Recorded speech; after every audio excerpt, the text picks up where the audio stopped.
बिहार के मुख्यमंत्री नीतीश सरकार ने लगातार युवाओं को बड़ी सौगात दी है। नगर विकास विभाग में 11,000 से अधिक पदों पर बहाली होगी और नगर निकाय के कामों में तेजी लाने को लेकर यह निर्णय लिया गया है। नगर विकास विभाग के अलावा नगर निगम, नगर परिषद और नगर पंचायत में बहाली की जाएगी।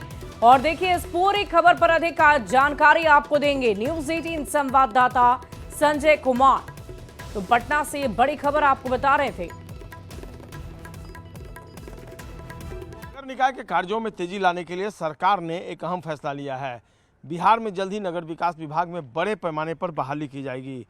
इसके लिए 15,628 पद सृजित किए गए हैं। 11,244 पद अभी रिक्त हैं और इन पदों पर जल्द बहाली का फैसला राज्य सरकार ने लिया है। दरअसल पिछले 10 वर्षों से बिहार में तेजी से शहरीकरण हुआ है, जिसके परिणाम स्वरूप निकायों की संख्या 142 से बढ़कर अब 264 हो गई है। शहरी आबादी 10.87% से बढ़कर 15.25% हो गई है।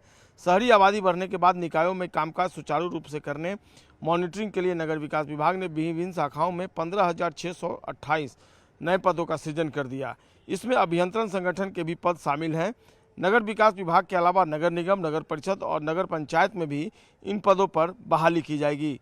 नगर विकास विभाग ने नियुक्ति की प्रक्रिया शुरू कर दी है। कुछ पदों पर बहाली जो है वो हो चुकी है, लेकिन बाकी जो पद हैं उस पर जल्द बहाली की जाएगी। CND, GIS, ड्राफ्टमैन के 246 पद सृजित किए गए हैं। इन पदों पर नियुक्ति के लिए जो प्रक्रिया है वो शुरू होगी। विधि सहायक, सहायक विधि पदाधिकारी एवं विधि पदाधिकारी के 263 पद जो हैं वो स्वीकृत किए गए हैं। इसके अलावा कार्यपालक पदाधिकारी के 289 सृजित पद हैं। इसमें 89 पद अभी भी रिक्त हैं। नगर प्रबंधक के 28 पदों पर बहाली हुई है, हालांकि अभी भी इसके 373 पद रिक्त हैं। सहायक लोक स्वच्छता अपशिष्ट प्रबंधन पदाधिकारी के 290 पद सृजित किए गए हैं। सहायक टाउन प्लानिंग पर्यवेक्षक के 107 सृजित पद हैं। इसमें से 36 पद अभी भी खाली हैं।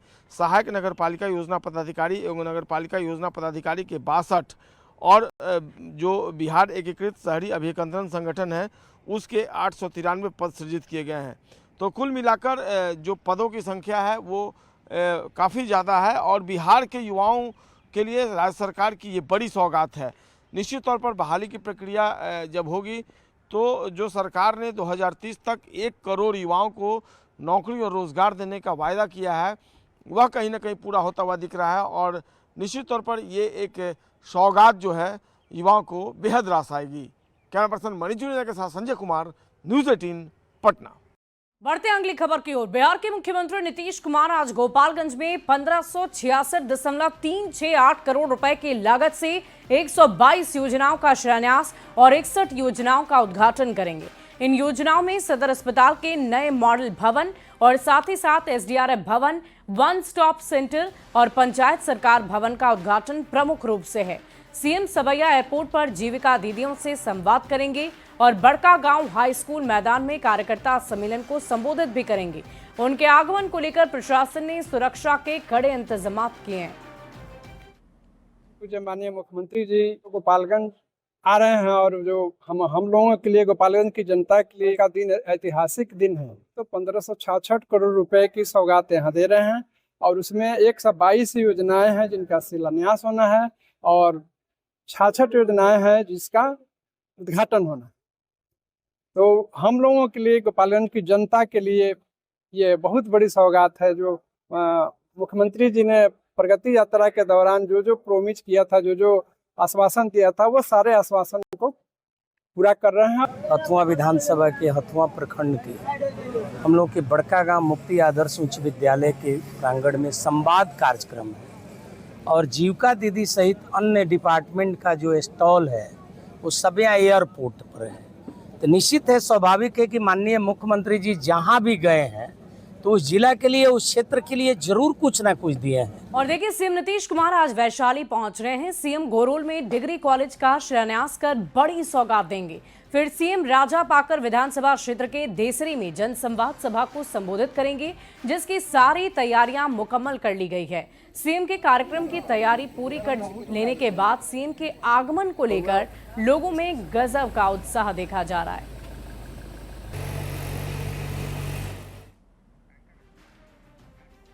बढ़ते हैं अगली खबर की ओर। आई लव मोहम्मद पर जारी बवाल के बाद अब आई लव शक्ति का पोस्टर लग चुका है। मुजफ्फरपुर में आयोजित एक कार्यक्रम में केंद्रीय कपड़ा मंत्री गिरिराज सिंह पहुंचे हुए थे, जहां उन्होंने मां दुर्गा की पूजा अर्चना की और इसी दौरान गिरिराज सिंह ने एक बड़ा बयान दे दिया। उन्होंने कहा कि एक ट्रेंड सा चल रहा है आई लव मोहम्मद, और अगर ये पोस्टर कहीं फट गया तो कहां जाएगा सर तन से जुदा। गिरिराज सिंह ने कहा कि वो माता से विनती करते हैं कि ओम शांति शांति नहीं करके अब ओम क्रांति क्रांति का संदेश देने की कृपा करें। नहीं चलता है मेरे गांव के आगे लाइन के किनारे बसा हुआ है ये बहुरिया और बांग्लादेश, इसको मस्जिद संरक्षित करता है और फिर निकालता है I love Mohammad, I love Mohammad. Mohammad हो या मोहब्बत हो, जो भी, कल ये पोस्टर लगाएंगे सब लोग। पोस्टर कहीं गलती से फट गया हवा में तो कहेंगे सर तन से जुदा। और अगर पिछले बार कुछ लोगों ने कहा बटोगे तो कटोगे, अब साफ दिख रहा है बटोगे तो कटोगे। माँ से प्रार्थना भी किया और माँ से यही कहता हूँ, अब ओम शांति शांति के बदले अब माँ आप दिखाएं ओम क्रांति क्रांति क्रांति। और देखिए, केंद्रीय मंत्री गिरिराज सिंह के इसी बयान पर आरजेडी और कांग्रेस ने पलटवार किया है। क्या कुछ कह रहे हैं, आपको सुनवाते हैं। कि आप अपने विभाग अपने कर्तव्य के प्रति ईमानदारी दिखाइए। आप बिहार के लोगों के साथ न्याय कीजिए। बिहार को टेक्सटाइल पर देने के संबंध में बताने का कार्य कीजिए। बिहार के नौजवानों को आप अपने विभाग में नौकरी और रोजगार कैसे देंगे, इस दिशा में गंभीरता दिखाइए। उन्माद की भाषा, उन्माद की बोली केंद्र सरकार के मंत्री के स्तर से दिया जाना कहीं से उचित नहीं है, क्योंकि आपने भारत के संविधान की शपथ ली है कि बिना किसी राग या द्वेष के हम सभी के साथ न्याय करेंगे। नीतीश कुमार जी के नेतृत्व में बिहार में तो 2005 से ही क्रांति हो रही है, केवल समझने का फर्क है। लालू जी के अंधेरे ग्रस्त बिहार से आज का चकाचक बिहार, यह क्रांति नहीं तो क्या है? विकास की क्रांति, रोजगार की क्रांति, शिक्षा की क्रांति, बिजली की क्रांति, समाज के सभी वर्गों के कल्याण और विकास की क्रांति, यही तो असली क्रांति है। जेडीयू सामाजिक न्याय, धर्मनिरपेक्षता और विकास की राजनीति में भरोसा करती है। शारदीय नवरात्र में मां शक्ति की ही पूजा होती है।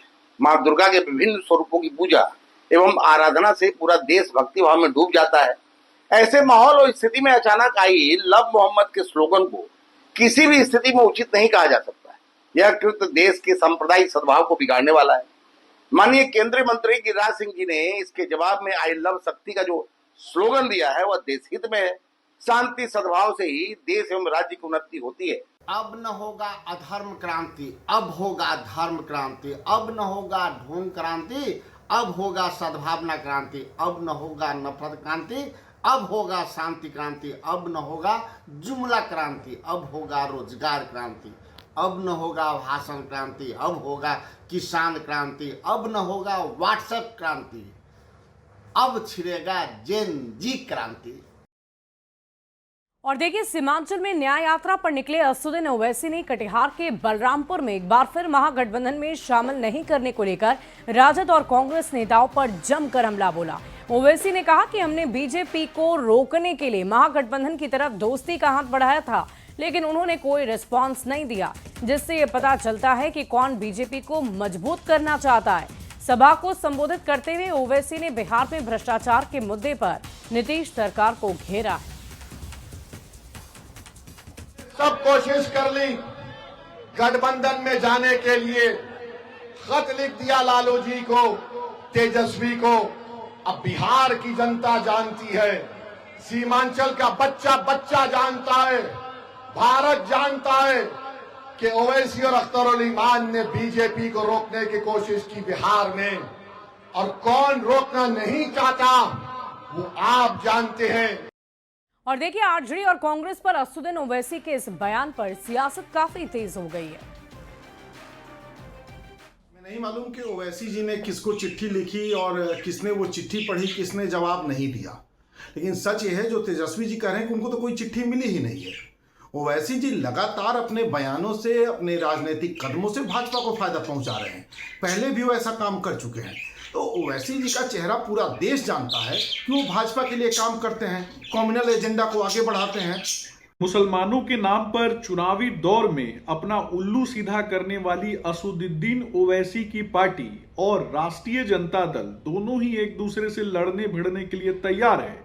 असदुद्दीन ओवैसी अपने विधायक चोरों को खुले मंच से ललकार रहे हैं। अब दोनों ही पार्टियों को इस बात का आभास होना चाहिए कि बिहार में दोनों की जगह नहीं है। बिहार की जनता माननीय मुख्यमंत्री नीतीश कुमार के साथ है।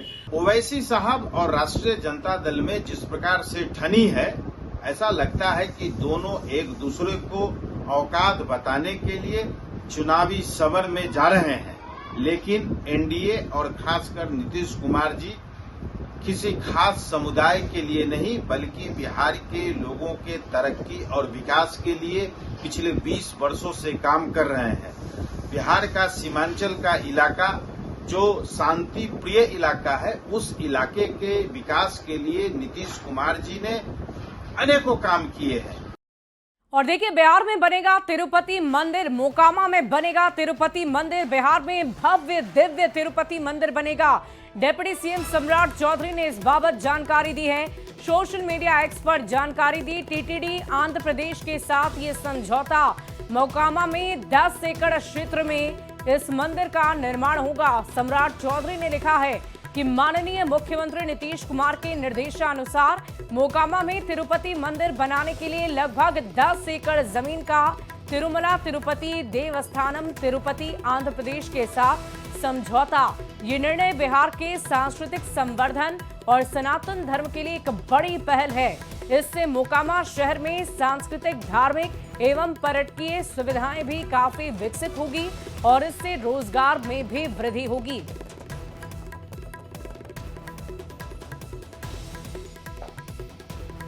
और देखिए, बिहार विधानसभा चुनाव को लेकर महागठबंधन में सीट शेयरिंग का पेंच भले ही फंसा हुआ हो, लेकिन कांग्रेस लगातार एक्शन में नजर आ रही है। आज एक बार फिर से दिल्ली में कांग्रेस स्क्रीनिंग कमेटी की बैठक बुलाई गई है, जहां उम्मीदवारों के नाम पर मंथन होगा। स्क्रीनिंग समिति के अध्यक्ष अजय माकन के साथ बिहार के कांग्रेस नेताओं की बैठक आज होने वाली है और इस बैठक को काफी महत्वपूर्ण माना जा रहा है। आपको बता दें कि बिहार में जल्द ही विधानसभा के चुनाव होने वाले हैं और ऐसे में तमाम राजनीतिक दलों की तरफ से लगातार रणनीतियां बनाई जा रही हैं। टिकट को लेकर, सीटों को लेकर, उम्मीदवारों को लेकर लगातार मंथन का दौर जारी है और इसी सिलसिले में आज कांग्रेस की तरफ से एक बार फिर से महत्वपूर्ण बैठक बुलाई गई है। तो दिल्ली में 11 बजे से ये बैठक बुलाई गई है। विधानसभा चुनाव को लेकर हलचल काफी तेज हो गई है। कई कांग्रेस नेता दिल्ली पहुंच चुके हैं। उम्मीदवारों के नाम पर चर्चा होगी और उसके बाद ये तय किया जाएगा कि किस विधानसभा क्षेत्र से कौन कांग्रेस का चेहरा होगा। और इसी बीच एक और बड़ी खबर का रुख कर लेते हैं। गिरिराज सिंह का बड़ा बयान आया है। मौलवी ओवैसी पर उन्होंने निशाना साधा है। भारत में गजवाए हिंद की सोच रहे लोग, सामाजिक समरसता को बिगाड़ा जा रहा है। वे मौलवी धमकी नहीं दें तो बेहतर होगा। मरना जानते हैं तो मारना भी जानते हैं। यहाँ कोई बाबर औरंगजेब का डीएनए नहीं है। इस वक्त की बड़ी खबर आपको बता रहे हैं। गिरिराज सिंह ने एक बड़ा बयान दे डाला है और यहाँ कोई बाबर औरंगजेब का डीएनए नहीं, इस बात की चर्चा की गई है गिरिराज सिंह की तरफ से। आपको बता दें कि आई लव मोहम्मद पर लगातार देश भर में विवाद छिड़ा हुआ है और इसी विवाद को लेकर लगातार बयानबाजी सियासी गलियारे में भी हो रही है। बार बार कह रहा हूं, ये कुछ मौलवी तो शुरू से भारत में गजवाए हिंद करने की कोशिश में लगे हैं। अब जहां जहां इनकी आबादी बढ़ी है वहाँ सामाजिक समरसता को बिगाड़ रहे हैं। तौकी रजा जैसे लोग, ओवैसी जैसे लोग, कोई मौलवी ये नहीं कहता कि मैं मरना भी जानता हूँ, मारना भी जानता हूँ। गलतफहमी में कोई रहे, हर इंसान मरना भी जानता है और मारना भी जानता है। तो ये किसको धमकी दे रहे हैं और इस धमकी से कौन समाज को डराने की कोशिश कर रहे हैं? भारत की पहचान सनातन से है और मैं उन मौलवियों से कहूंगा कि आपका डीएनए और हमारा डीएनए यानी हिंदुओं का डीएनए एक ही है, एक ही पूर्वज के हम खानदान हैं। कोई बाबर के डीएनए का कोई हिंदू औरंगजेब के डीएनए का नहीं। तो ये धमकी ना दे तो ज्यादा बेहतर। और अगली खबर वैशाली से आपको बताएं, जहां लालू प्रसाद के बड़े बेटे और पूर्व मंत्री तेज प्रताप मां भगवती मंदिर में पूजा अर्चना करने के लिए पहुंचे और मां भगवती के मंदिर में पूजा अर्चना करने के बाद तेज प्रताप ने जर्जर स्थिति को देखकर काफी क्रोधित हो गए, गुस्से में आ गए। तेज प्रताप ने सड़क की गुणवत्ता पर भी सवाल खड़े करते हुए आरजेडी विधायक मुकेश रोशन को निकम्मा कह दिया।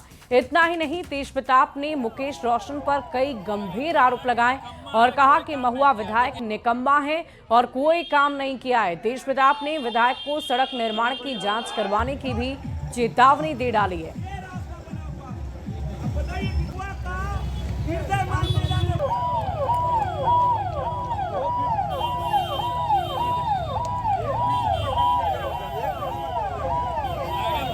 निकम्मा है, कोई काम नहीं किया। देखिए काम नहीं किया। देखिए ये महुआ मेन बाजार का ये सड़क है, देख लीजिए। केवल अपना जो फंड है विधायकी फंड का गलत उपयोग किया है। अब विधायकी फंड को अपना भाई भतीजा सबको दे दिया। देखिए सड़क ये घोटाला, अगर इसका जांच बैठा दे हम तो कितना लोग पकड़ाएगा कोई नहीं जानता।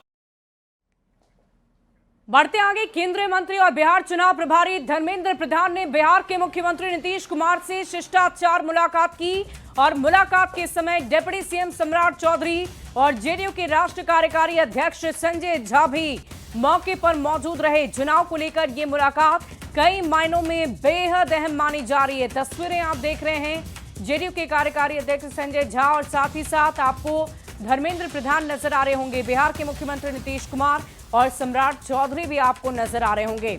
और देखिए, इस पूरी खबर की अधिक जानकारी के साथ न्यूज 18 संवाददाता पटना से आनंद अमृतराज हमारे साथ फोन लाइन पर हैं। आनंद, इस मुलाकात की तस्वीर काफी खास है और इस मुलाकात में क्या बात हुई?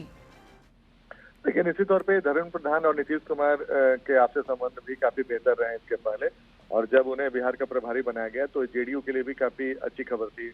और जाहिर तौर पे बिहार के प्रभारी बनने के बाद एक कड़की मुलाकात थी जिसके लिए एक अन्य मार्ग में पहुंचे थे धर्मेंद्र प्रधान और उनके साथ डिप्टी सीएम सम्राट चौधरी और जेडीयू के राष्ट्रीय कार्यकारी संजय झा भी मौजूद थे। और जाहिर तौर पे एक दूसरे का काफी अच्छे से स्वागत भी किया गया और दोनों ने अच्छे से बातचीत भी की। और सूत्र बताते हैं कि एक कड़की मुलाकात थी, लेकिन जाहिर तौर पे चुनावी साल है और अभी सीट का बंटवारा नहीं हुआ है। कई सारी ऐसी महत्वपूर्ण बातें हैं जो धर्मेंद्र प्रधान और नीतीश कुमार के बीच में चर्चा होगी। और जाहिर तौर पे जेडीयू कितने सीटों पर लड़ेगी, बीजेपी कितने सीटों पर लड़ेगी और जो एनडीए के दूसरे गठबंधन के सहयोगी हैं वो कितने सीटों पर लड़ेंगे, ये इन दोनों की भी इनसे प्रमुख भूमिका रहेगी। तो जाहिर तौर पे आने वाले समय में इस मुलाकात के अर्थ भी सामने आ जाएंगे, लेकिन इतना तय है कि इस मुलाकात को एक करती मुलाकात माना गया है। लेकिन एक इस मुलाकात को ऐसे समय में ये मुलाकात हो रही है जब सीट का बंटवारा की जो चर्चा है वो काफी आगे बढ़ चुका है। और एक खबर ये भी आ रही है कि नवरात्र के बाद सीट का बंटवारा भी हो जाएगा और इसकी घोषणा भी कर दी गई, जिसकी चर्चा केंद्रीय गृह मंत्री अमित शाह ने की है। तो जाहिर तौर पर उसके पहले धर्मेंद्र प्रधान और नीतीश कुमार की मुलाकात बेहद अहम हो जाती है और कई तरह की चर्चाएं हुई है जिसकी जानकारी हम आगे चलिए, बहुत बहुत शुक्रिया आनंद हमारे साथ जुड़ने के लिए। जाहिर तौर पर ये मुलाकात कई